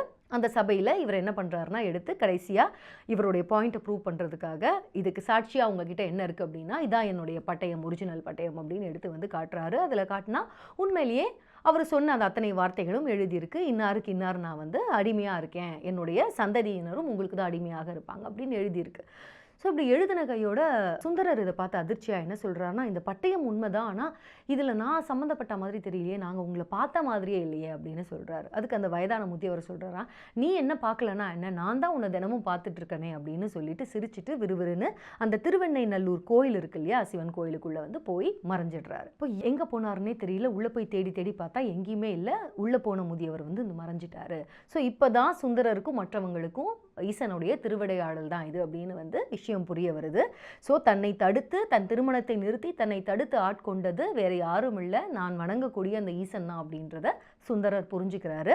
அப்போ உள்ளேருந்து ஒரு அசிரீரி கேட்குது, இதை ஏன் நான் வந்து தடுத்து நிறுத்தினேன் அப்படின்னா, முற்பிறவியில் நீ வந்து கைலாயத்தில் என்னோட இருந்த, அப்படி இருக்கும்போது உமாதேவியின் தோழிகள் இருக்காங்க, அவங்க மேலே வந்து நீ ஆசைப்பட்ட. ஸோ உங்களை இந்த பூவுலகில் சேர்ப்பதற்காக நான் தான் திருவிளையாடல் நடத்தினேன். ஸோ உனக்காக அந்த இருவரையும் நான் தயாராக இந்த பூவுலகில் பிறவி எடுத்திருக்கும் போது நீ எப்படி இந்த ஒரு பெண்ணை வந்து கல்யாணம் செய்ய முடியும்? அதனால தான் நான் உன்னை தடுத்து ஆட்கொண்டேன். அவங்க யார் அப்படின்றத நான் உன் கண்ணில் காட்டுவேன். ஸோ இப்போத்துலேருந்து உன்னுடைய திருத்தொண்டையை வந்து நீ தொடங்கலாம் அப்படின்னு, நீ என்னுடைய தோழனாகவே இருக்கலாம் அப்படின்னு வந்து அந்த அசரீரி சொல்லுது. நீ வந்து இன்றிலிருந்து வன்தொண்டன் என்று அழைக்கப்படுவாய். ஏன்னா என்னை வந்து திட்டினல்லையா, முதியவனாக நான் வேஷத்தில் இருந்தப்போ என்னை வன்மையான கடுமையான சொற்களால் என்னை திட்டினதுனால உனக்கு வந்து வன்தொண்டன் அப்படின்னு வந்து அவர் வந்து செல்லமாக சொல்கிறாரு. அதே மாதிரி என்னதான் நிறைய நீ திட்டுனியே, அப்போது இவ்வளோ என்னை வந்து பித்தா அப்படின்லாம், அதாவது மூடனே அப்படின்லாம் என்னை திட்டினியே, பித்து பிடிச்சவன்லாம் என்னை திட்டினியே, அப்படியே ஒரு பாட்டு பாடு அப்படின்னு வந்து அவர் கேட்குறாரு. ஐயோ அப்படிலாம் இல்லை, நீங்கள் யாருன்னு தெரியாமல் நான் திட்டிட்டேன் அப்படின்னு இவர் சொன்னார். இல்லை பரவாயில்ல, நீ என்னை எப்படி திட்டினியோ, என்னை ஒரு உரிமையோட தோழனாக உரிமையோடு நீ கூப்பிட்டவன் நீ தான், என்னை பித்தா அப்படின்னு திட்டுனா அதிலிருந்து உன்னுடைய பாடலை தொடங்கு அப்படின்னு அவர் சொல்ல, அதை ஏற்றுக்கொண்ட சுந்தரர் அவருடைய பதிகத்தில் முதல் பாடலை வந்து ஒரு பித்தா பிறை சூடி பெருமானே அருளாளா அப்படின்ற வந்து அவர் பாடுறாரு. இதுதான் இந்த சுந்தரர் எழுதிய திருமுறைகள்ல முதல் பாட்டு. பித்தா பிறை சூடி பெருமானே அருளாளா, எத்தான் மறவாதே நினைக்கின்றேன் மனத்துன்னை வைத்தாய், பெண்ணை தென்பால் வெண்ணெய் நல்லூர் அருள் துறையுள் அத்தா உனக்காளா இனி அல்லேன் எனலாமே அப்படின்னு. இது வந்து பித்தா பிறை சூடி பாட்டு, ரொம்ப அழகான சந்தத்தில் வரும். இதுவும் வந்து கேட்கும்போது உங்களுக்கு பயங்கரமான ஒரு இறை உணர்வை கொடுக்கும். இதுக்கு அடுத்தடுத்த சந்தம்லாம் வந்து ரொம்ப ஃபாஸ்ட்டாக வரும். தன்னை வந்து ரொம்ப எனக்கு இதெல்லாம் தெரியாமல் இருந்தேனே, இந்த உலகத்தில் இப்படி நாய் மாதிரி நான் சுற்றிட்டு இருந்தேனே, உனக்கு அடிமையாக நான் இருப்பேன் அப்படின்னு சொல்கிற மாதிரியான ஒரு பாட்டு அது. அடுத்தடுத்த வரிகள் நம்ம பார்க்கலாம். நான் ஏன் பல நாளும் நினைப்பின்றி மனத்துன்னை பேயாய் திரிந்தெய்தேன் பெறலாகா அருள் பெற்றேன் அப்படின்னு. அதாவது நாய் மாதிரி இத்தனை நாளாக எங்கே எது என்னுடைய வழினே தெரியாமல் நாய் மாதிரி அலைஞ்சு திரிஞ்சிட்டு இருந்தேன். அப்புறம் பேய் மாதிரி இருந்தேன். அதாவது எனக்கு தெளிவில்லாத பேய் மாதிரி, பேய்னு சொல்லாமல் வேற என்ன என்னால் சொல்ல முடியும், அப்படியெல்லாம் நான் வந்து திரிஞ்சிட்டு இருந்தேன். மனசில் உன்னோட நினைப்பு இல்லாத நாய் மாதிரி தெரிஞ்சுக்கிட்டு இருந்தேன். பேயாய் திறந்து எய்தேன் பெறல். ஆனால் இப்போது நீ யார் அப்படின்னு தெரிஞ்சதுக்கப்புறமா என்னை தோழன் அப்படின்ற இப்படியேப்பட்ட ஒரு அந்தஸ்தை எனக்கு கொடுத்துருக்க. யாருக்குமே கிடைக்காத ஒரு அருள் அப்படின்றதுனால பெறலாகா அருள் பெற்றேன். யாருக்கு கிடைக்கும் உன்னுடைய தோழன் அப்படின்ற ஒரு நிலைமை வந்து வேறு யாருக்கு கிடைக்கும்? ஸோ இப்போ வந்து உன்னுடைய அருளின் மூலமாக அப்பேற்பட்ட ஒரு இடத்த நான் வந்து எனக்கு கிடைச்சிருக்கு அப்படின்னு இந்த பாட்டில் வந்து பாடுறார். ஸோ இதுக்கு பிறகு இவர் முழுக்க முழுக்க தடுத்து ஆட்கொண்டது இறைவன் தான் அப்படின்னு தெரிஞ்சதுக்கு பிறகு சுந்தரர் என்ன பண்ணுறாருனா, தன்னுடைய வாழ்க்கையை வந்து சிவ வாழ்க்கை பக்கமாக திருப்புறாரு. சுந்தரருடைய வாழ்க்கையோட அழகு என்ன அப்படின்னா, இவர் முழுக்க முழுக்க துறவரத்துக்கு போல. சுந்தரர் வந்து எப்போவுமே மனக்கோலத்தில் இருந்தவர் அப்படின்னு சொல்லுவாங்க. பார்க்க ரொம்ப அழகாக இருந்ததுனால தான் இவர் சுந்தரர். அந்த மாதிரி இந்த இல்லற வாழ்க்கை இருக்கு இல்லையா, இதை வந்து முழுதாக வாழ்ந்தவர் சுந்தரர் அப்படின்னு சொல்லுவாங்க. அதே மாதிரி அவருடைய இன்னொரு ஸ்பெஷாலிட்டி என்னென்னா, இறைவனை தன்னுடைய தோழனாக பாவித்து அவர் வாழ்ந்த ஒரு விதம் அப்படின்றது தான். இதுக்கு முன்னாடி சொன்ன இல்லையா, அவர் காதலனாக காதலியாக இன்னும் ஒருத்தர் வந்து தொண்டனாகலாம் இருந்தாங்க இந்த மூவரில். இவர் மட்டும்தான் இறைவனை தனக்கு தோழனாக நினைத்து இறைவனையே வந்து தன்னுடைய ஒய்ஃபோடு அதுக்கு பிற்காலத்தில் தன்னுடைய மனைவியோட ஒரு பிணக்கு ஏற்படும் போது, நீ தானே என்னுடைய நண்பன், நீ சொல்லி தானே இந்த கல்யாணம் பண்ண, அப்போ நீ தான் என்னை வந்து இப்போ என்னுடைய மனைவியோடு சேர்த்து வைக்கணும் அப்படின்னு தன்னுடைய நண்பனாக ஈசனையே தூது விட்டவர் தான் இந்த சுந்தரர். ஸோ அதுவும் ரொம்ப அருமையான ஒரு கதை தான், அதையும் சொல்கிறேன். ஸோ இந்த மாதிரியான ஸ்பெஷாலிட்டி, இந்த மாதிரியான ஒரு இன்ட்ரெஸ்டிங் பார்ட்டெல்லாம் நம்ம சுந்தரருடைய கதையில் தான் வரும். ஸோ இப்போ வந்து நம்ம சுந்தரருக்காக ஈசனே எப்படி தூது போனார் அப்படின்ற கதையை நம்ம பார்க்கணுன்னா, சுந்தரர் ஈசன் கை காட்டினா அந்த பெண்களை எப்படி மணந்து கொண்டார் அப்படின்றத பார்க்கணும். ஈசன் சொன்ன அந்த 2 பேர் யாரு, இவர் யாரை வந்து கல்யாணம் பண்ணிக்கிட்டாருன்னா, பறவை நாச்சியார், சங்கிலி நாச்சியார் அப்படின்னு 2 பேரை கல்யாணம் பண்ணிக்கிறாரு.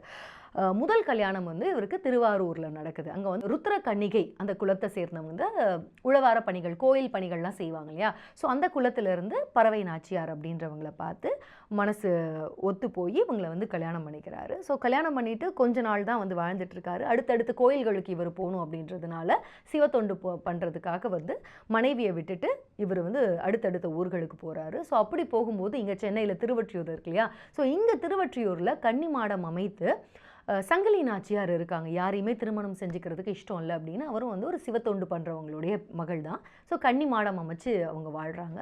ஸோ இவங்களை பார்க்கும்போதும் இவருக்கு தெரியுது ஈசன் சொன்ன அந்த 2வது பெண் இவங்க தான் அப்படின்னு. ஸோ இவங்களையும் கல்யாணம் பண்ணிக்கிறாரு. ஸோ கல்யாணம் பண்ண உடனே இவருக்கு என்னென்னா, இங்கேருந்து இப்போ மனைவியை பார்க்க போகணும், இந்த பொண்ணையும் கல்யாணம் பண்ணியாச்சு, இது எல்லாமே இறைவனுடைய திருவிளையாடல். இப்போது எப்படி நான் போகிறது, யார் யாரையும் அனுப்பி வைக்கிறாரு. திருவாரூரில் இருக்க அந்த பறவை நாச்சியார் வந்து ஒத்துக்கவே மாட்டுறாங்க, இது ஏற்றுக்கவே உண்மையே கிடையாது அப்படின்னு நம்ப மாட்டுறாங்க, தன்னுடைய கணவன் இப்படி செஞ்சிருக்க மாட்டாங்க அப்படின்னு. ஆனால் கடைசியாக வேறு வழி இல்லாமல் இவர் என்ன பண்ணுறாருனா, பதிகம் பாடி தன்னுடைய தோழனாகிய சிவபெருமானையே திருவாரூர் வீதிகளில் வந்து நடக்க விடுறாராம். போய் என்னுடைய மனைவியை நீங்கள் என்ன பண்ணுவீங்களோ தெரியாது, சமாதானம் பண்ணி என்னுடைய சேர்த்து வைங்க அப்படின்னு. அப்படி இவர் கேட்டதற்கு இணங்க சிவனும் திருவாரூர் தெருக்களில் இறங்கி தேவர்களோடு இறங்கி அவங்களுடைய மனைவிக்காக வந்து சமாதானம் செஞ்சார் அப்படின்னு சொல்லுவாங்க. இப்போ இந்த சொன்ன கதைகள்லாம் வந்து நமக்கு உண்மையிலேயே நடந்துதா? ஏன்னா எல்லா மதங்கள்லையுமே சரி இந்த மாதிரி அற்புதங்கள் இப்படியெல்லாம் நடந்தது, கடவுள் நேராக வந்தார் அப்படின்ற கதைகள்லாம் இருக்கும். இதில் இருக்க கதைகளாக மட்டும் எடுத்துகிட்டு அதில் இருக்க கருத்தை தான் நம்ம பார்க்கணும் அப்படின்றத நான் வந்து சொல்லிக்கணும் அப்படின்னு நினைக்கிறேன். ஏன்னா இதெல்லாம் புராண கதைகள் இல்லையா. புராணம்னா என்ன, எதுவுமே வந்து ஃபேக்ட் இப்படி நடந்தது அப்படின்னு யாராலையும் சொல்ல முடியாது. ஸோ அந்த மாதிரியான கதைகள் நம்ம சொல்லிட்டு இருக்கிறது. பட் எனக்கு சுந்தரரோட ஒரு கதையை வந்து நான் பார்க்கும்போது 2 விஷயங்கள் வந்து எனக்கு தெரிஞ்சது. இதெல்லாம் இப்போ நடக்கவே நடக்காத ஒன்று. ஒருவன் இன்னொருவனுக்கு கடைசி வரைக்கும் அடிமையாக இருக்கணும் அப்படின்னு சாசனம் எழுது. இந்த அடிமை முறை அப்படின்றது தமிழ்நாட்டில் ஒரு காலகட்டத்தில் இருந்திருக்கு. பட் இப்போ வழக்கொழிந்து போன ஒரு முறை அப்படின்றது நமக்கு தெரியுது. 2வது பலதார திருமணம். ஒருத்தர் வந்து பலதார திருமணம் செஞ்சுக்கிட்டது ஒரு காலகட்டத்தில் இது வந்து எல்லாம் சகஜமாக ஒரு இருந்த விஷயம். இப்போ வந்து அப்படியெல்லாம் செஞ்சால் கொண்டு போய் ஜெயிலில் போட்டுருவாங்க இல்லையா. ஸோ அதெல்லாம் இப்போ வந்து வழக்கொழிஞ்சிடுச்சு. ஸோ கதையில் இதெல்லாம் வந்து அந்த காலகட்டத்தில் இதெல்லாம் நடந்தது அப்படின்னு நம்ம கருத்தை மட்டும் தான் எடுத்துக்கணும். சரியா. சுந்தரமூர்த்தி நாயனார் வந்து வந்து வெறும் சிவத்தொண்டராக மட்டும் வாழ்க்கை புரியலை, அவர் வந்து நல்ல இல்லறமும் நடத்தினார் அப்படின்றத பார்த்தோம் அவருடைய கதையில். ஸோ அந்த இல்லறத்தோடு சேர்ந்து அவர் வந்து இந்த இல்லறத்தை எப்படி நடத்துறது அப்படின்னு ஒரு அட்வைஸும் அவருடைய பாட்டில் சொல்லியிருப்பார். எப்படின்னா, இன்பம் உண்டேல் துன்பம் உண்டு ஏனை மனை வாழ்க்கை அப்படின்னு. அதாவது ஒரு மனை வாழ்க்கை அப்படின்னா திருமண வாழ்க்கை, கல்யாணம் பண்ணி பண்ணுற இல்லறத்தில் இன்பம்னு ஒன்று இருக்குது அப்படின்னு நீ நம்பினா, அதே மாதிரி ஃப்ளிப் சைட் ஆஃப் த காயினில் துன்பமும் இருக்குது. ஸோ நீ கல்யாணம் பண்ணும்போது நீ இன்பம் மட்டும்தான் இருக்குது அப்படின்னு நீ வந்து கல்யாணம் பண்ணிக்கிட்டேன்னா உனக்கு ஏமாற்றம் தான் மிஞ்சும் அப்படின்றத கல்யாணம் ஆனவங்களுக்கெல்லாம் அட்வைஸாக அவர் 9ஆம் நூற்றாண்டுலேயே சொல்லியிருக்காரு பாருங்கள். அது மட்டும் இல்லை, சரி இவருடைய திருமண வாழ்க்கை வந்து இறைவன் தடுத்து ஆட்கொண்ட விதம் இதெல்லாம் பார்த்தாச்சு. இவர் எப்படி தோழனாக வந்து தூது வந்தார் ஈசனே அப்படின்ற அற்புதத்தையும் பார்த்தாச்சு அந்த கதையும். அடுத்தது இன்னும் ரொம்ப அவருடைய சுந்தரருடைய வாழ்க்கையிலேயே வந்து ரொம்ப இன்ட்ரெஸ்டிங்கான ஒரு பார்ட் இருக்குது அப்படின்னா, அவர் எப்படி வந்து கைலாய பதவியை அடைஞ்சார் அப்படின்றது தான். ஸோ அங்கே போனதோடு இல்லாமல் அவர் வந்து அவருடைய தன்னுடைய ஃப்ரெண்டையும் கூட்டிகிட்டு போனார். அவர் வந்து ஈசன் மட்டும் ஃப்ரெண்டாக இல்லை, அவருக்கு வந்து ஒரு சேரமான் பெருமான் அப்படின்ற ஒரு சேர மன்னனும் ஃப்ரெண்டாக இருக்கார். ஸோ அந்த தோழனையும் எப்படி கூட்டிகிட்டு போனார் அப்படின்றது தான் இப்போ இந்த கதையில் பார்க்க போகிறோம். ஸோ இதில் வந்து சேரமான் பெருமான் அப்போ வந்து வஞ்சி நாடு அப்படின்ட்டுல வஞ்சிமா நாடு, இந்த வந்து அந்த நாட்டை சேரமான் பெருமான் அப்படின்றவர் ஆட்சி செஞ்சிட்ருக்காரு. ஸோ அந்த சேர மன்னனு வந்து பயங்கரமான ஒரு சிவத்தொண்டராக இருக்கார். இன்ஃபேக்ட் அவர் வந்து ஒரு இலக்கியம் கூட வந்து அதை எழுதியிருக்காரு, திருக்கைலாய ஞான உலா அப்படின்ற. இன்ஃபேக்ட் தமிழ் இலக்கியத்தோட முதல் உலா செய்யுளே அதுதான். ஸோ இதை வந்து அவர் எழுதியிருக்காரு. ஸோ இந்த மாதிரி 2 பேருக்கும் வந்து ஒரே மாதிரி இன்ட்ரெஸ்ட் இருக்கிறதுனால வந்து 2 பேரும் நல்ல நண்பர்களாக இருக்காங்க. நல்ல நண்பர்களாக இருந்து சுந்தரரும் இந்த சேரமான் பெருமானும், இவரும் வந்து ஒரு நாயனார் தான், இவரும் நிறைய கான்ட்ரிபியூட் பண்ணியிருக்காரு. ஸோ இவங்க 2 பேரும் சேர்ந்து நிறைய ஊர்களுக்கெல்லாம் போகிறாங்க. ஒரு கட்டத்தில் வந்து ஐயாரப்பனெல்லாம் தரிசிக்க போகும்போது இவர் பாட்டு பாடி பதிகம் பாடி காவிரி வந்து வெள்ளப்பெருக்காக இருந்தது, அந்த காவிரியை கடந்து தான் ஐயாரப்பனை போய் பார்க்க முடியும் கோயில் அப்படின்னும் போது சுந்தரர் என்ன பண்ணுறாருன்னா பதிகம் பாடுறாரு. பரவும் பரிசு ஒன்று அறியேன் அப்படின்ற பதிகத்தை பாடும்போது காவிரியே 2ஆக பிளந்து இவங்க 2 பேரும் போகிறதுக்கான வழி விட்டு தான் அப்படியெல்லாம் 2 பேரும் சுற்றிருக்காங்க. ஒரு கட்டத்தில் என்னன்னா, இவர் சிவபாதம் அடையிறதுக்கான ஒரு நேரம் வரும்போது ஸோ கடைசி அவருடைய நண்பரை பார்க்கறதுக்காக வந்து இந்த திருவஞ்சிகளத்துக்கு போகிறாரு. அந்த கோயிலுக்கு போய் எனக்கு இந்த வாழ்க்கை போதும், உன்னுடைய இறைவனடி சேர்றதுக்கான எனக்கு ஒரு எண்ணம் வர தொடங்கிடுச்சு அப்படின்னு குறிப்பால் உணர்த்துற மாதிரி தலைக்கு தலை மாலை அப்படின்ற ஒரு பாடல் ஒன்று பாடுறாரு. அதில் வெறுத்தேன் மனை வாழ்க்கையை அப்படின்னு ஒரு குறிப்பு சொல்கிற மாதிரி தன்னுடைய தோழன் இல்லையா, தன்னுடைய தோழனுக்கு நம்ம பாடுற பாடலுடைய குறிப்பு உணர்வார் அப்படின்னு நம்பி அவர் வந்து இந்த பாட்டை பாடுறாரு. 8வது திருப்பாடல் இது. ஸோ இதை பாடும்போது இவர் நினச்சா மாதிரியே சிவனுக்கும் தன்னுடைய தோழனுக்கு இந்த பூமியில் வாழ்கிற வாழ்க்கை முடிவுக்கு வந்துடுச்சு, நம்ம வந்து மேலே கூப்பிட்டுக்கணும் அப்படின்னு அவருக்கும் தோணிடுச்சான். ஸோ அவர் என்ன பண்ணுறாருனா தன்னுடைய தேவர்களுக்கு கணங்களுக்கு கட்டளை ஒன்று விடுறாரு. நம்பியூரானை வெள்ளை யானை மீது ஏற்றி கொண்டு வந்து கைலாத்திற்கு கொண்டு வாருங்கள் அப்படின்னு வந்து ஒரு கட்டளை விடுறாரு. இந்த கட்டளையை தொடர்ந்து மேலேருந்து வெள்ளை யானையில் கைலாயத்திலேருந்து வராங்களாம், வந்து இங்கே அந்த திருவஞ்சி களத்தில் வந்து காத்துட்டு இருக்காங்களாம். இப்போ இவர் வராரு, சுந்தரமூர்த்தி நாயனார் வராரு. வந்த உடனே இந்த மாதிரி ஈசன் கட்டளை அப்படின்னு சொன்ன உடனே அவருக்கு புரிஞ்சிடுச்சு, நம்ம சிவ பதவி அடையிறதுக்கான நேரம் வந்துடுச்சு அப்படின்னு. ஓம் நமச்சிவாய அப்படின்னு சொல்லிட்டு நமச்சிவாய பாடிட்டு அவர் ஏறி அந்த வெள்ளை யானையில் உட்காந்துடுறாரு. உட்காந்து அப்படியே போயிட்டு இருக்காராம், அவர் கைலாயத்துக்கு போயிட்டு இருக்காராம். இப்போ போயிட்டு இருக்கும்போது இவருடைய நண்பர் சொன்னேன் இல்லையா சேரமான் பெருமான், இவர் வந்து வராரு. வந்த நேரத்துக்கு பார்த்தவர் வெள்ளை யானை மேலே தன்னுடைய நண்பன் வந்து போறாரு அப்படின்னு பார்த்த உடனே அவர் ஒரு குதிரையில் வந்தவர் என்ன பண்ணுறாருன்னா அந்த குதிரையோட காதில் பஞ்சாட்சர மந்திரத்தை சொல்கிறாராம். சொன்ன உடனே இந்த குதிரை என்ன பண்ணுதான், பறக்க தொடங்குதான். ஸோ பறந்து மேலே போன குதிரை ஒரு கட்டத்தில் இந்த வெள்ளை யானையில் சுந்தரர் போறார் இல்லையா, அவரையே கடந்து போக தொடங்கிடுச்சான். ஸோ இதை வந்து சுந்தரர் பார்க்குறாரு, தன்னுடைய நண்பன் நம்ம எங்கே போனாலும் நம்ம கூடவே ஃபாலோ பண்ணிக்கிட்டு வரான் அப்படின்றத அவர் பார்க்குறாரு. பார்த்த உடனே ஒரு பாடல் ஒன்று பாடுறாரு. தான் எனை முன் படைத்தான் அப்படின்ற ஒரு பாட்டை வந்து பாடுறாரு. இதுதான் அவர் பாடின கடைசியான பதிகம். ஸோ இப்படியாக 2 பேரும் ஒன்றா இருந்த தோழர்கள் வந்து தன்னுடைய தோழனை பார்க்கறதுக்கு தன்னுடைய இன்னொரு தோழனை கூப்பிட்டுட்டு கைலாயத்துக்கே போய் இறைவனடி சேர்றாரு சுந்தரர். ஸோ இதுதான் வந்து சுந்தரருடைய கதை. கடைசியாக போனவரை வந்து இப்போது தன்னுடைய தோழனை வந்து காட்டுறாரு. சிவகணங்களுக்கெல்லாம் வந்து தலைவனாக நீ இருந்துக்கோ அப்படின்னு சிவபெருமான் வந்து இவரை பணித்ததாக கூறப்படுது. ஸோ இதுதான் தன்னுடைய தோழனை பார்க்க போனவர் இங்கேருந்து பூலோகத்திலிருந்து இன்னொரு தோழனை வந்து கூட்டிக்கிட்டு சிவபாதம் அடைந்தார் சுந்தரர் அப்படின்றது. ஸோ இதுதான் வந்து நான் சொன்ன அந்த முதல் மூவர் அப்படின்றவங்களுடைய கதையெல்லாம் நீங்கள் பார்த்தீங்க, இன்ட்ரெஸ்டிங்காக இருந்திருக்கும் அப்படின்னு நினைக்கிறேன். சுந்தரரை பொறுத்த வரைக்கும் அவர் வந்து பித்தா பிறை சூடி பெருமாளே அருளாளா அந்த பாட்டை பாடினார். அதே மாதிரி பொன்னார் மேனியனே, இந்த 2 பதிகமுமே ரொம்ப ஃபேமஸான பதிகம். எங்கே போனாலுமே வந்து கேட்குறதுக்கு ரொம்ப ரொம்ப நல்ல இறை உணர்வை கொடுக்கக்கூடிய பதிகங்கள். அது மாதிரி இவருடைய பாடல்களில் வந்து வாழ்வின் நிலையாமை என்ன அப்படின்றதையும் அவர் வந்து பாடியிருப்பார். அவர் ஒரு பாடலில் மத்த யானை ஏறி மன்னர் சூழ வருவீர்கள் செத்தபோதில் யாருமில்லை சிந்தையுள் வைமினே. இது வந்து கேட்குறதுக்கு ஏதோ சித்தர் பாட்டு கேட்குற மாதிரி இருக்குது. அதாவது மத்தத்தை கொண்ட இந்த யானை மேலே வந்து மன்னர் மாதிரி புடைசூழ நீங்கள்லாம் வருவீங்க, ஆனால் நீங்கள் ஒன்ஸ் இறந்ததுக்கப்புறமா உங்கள் கூட யாருமே இருக்க போகிறதில்ல, இதை வந்து மனசில் வச்சுக்கோங்க, இந்த வாழ்க்கையில் ஓவராக ஆடாதீங்க அப்படின்னு அட்வைஸ் பண்ணுற மாதிரியான ஒரு பாட்டு. அதே மாதிரி இந்த ஐம்புலன் அடக்கம் அப்படின்றது இருக்கு இல்லையா, இந்த சமயக்குறவர்களோட பாடல்கள்லாம் பார்க்கும்போது எனக்கு வந்து மறுபடியும் சித்தர் பாடல்கள் பார்க்குற மாதிரியான ஒரு ஞாபகம் தான் வருது. ஏன்னா இவங்களும் அங்கங்கே என்னதான் பக்தியை பற்றி பாடியிருந்தாலும், பொன்னார் மேனியனே புலித்தோல் போர்த்தியவனே அப்படின்லாம் பாடியிருந்தாலும், அங்கங்கே இவங்க இந்த சித்தர்கள் பாடல்களில் வர மாதிரி வாழ்வின் நிலையாமையை பற்றி நிறைய இடத்துல பாடியிருக்காங்க. மன தைரியத்தை பற்றியும், அதுக்கப்புறம் வந்து வாழ்க்கை எவ்வளோ வந்து இந்த புலனடக்கம் எவ்வளோ முக்கியம், இந்த மாதிரியான சுய ஒழுக்கம் இதை பற்றியும் வந்து அங்கங்கே பாடியிருக்கிறத பார்க்க முடியுது. இதுதான் சுந்தரருடைய கதை. இன்னைக்கு தேவாரம் பாடிய மூவருடைய கதையை நம்ம பார்த்தோம். அது மட்டும் இல்லை, 12 திருமுறைனா என்ன, அதாவது சைவம் நம்ம வந்து சிவனை கும்பிடுறோம் அப்படின்னா வெறும் கோயிலுக்கு போனோமா, இல்லை வந்து உள்ள மந்திரங்கள் சொல்லுவாங்க, நமக்கும் அதுக்கும் சம்மந்தமே இல்லை, கடவுளே எனக்கு இதை கொடு அதை கொடு அப்படின்னு செல்ஃபிஷாக வேண்டணுமா அப்படின்னு இல்லாமல், இதுக்கு மேலேயாவது இந்த மாதிரி நான் சொன்ன இந்த பாடல்கள்லேருந்து உங்கள் மனசுக்கு ஏதாவது உங்களுடைய வாழ்க்கையோட பொருந்தி போகிற மாதிரி ஏதாவது இருக்கும் இல்லையா, அந்த மாதிரி ஏதாவது ஒரு பாடல்கள், ஒரு 2 பாடல்களாவது நீங்கள் வந்து நீங்கள் கோயிலுக்கு போகும்போது நீங்கள் வந்து பாடுனீங்கன்னா அதுவே வந்து இந்த வீடியோட பெரிய வெற்றியாக நான் நினச்சிக்கிறேன். ஸோ இன்றைக்கி ஓரளவுக்கு ஒரு திருமுறை பற்றிலாம் ஒரு அண்டர்ஸ்டாண்டிங் உங்களுக்கு வர்றதுக்கு இந்த வீடியோ வந்து உங்களுக்கு உதவி பண்ணியிருக்கும் அப்படின்னு நம்புகிறேன். அடுத்ததில் கண்டிப்பாக மாணிக்க வாசகர், இந்த திருவாசகம் சொன்னேன் இல்லையா, திருவாசகத்துக்கு ஒரு காதார் ஒரு வாசகத்துக்கும் ஒரு கார் அப்படின்னு.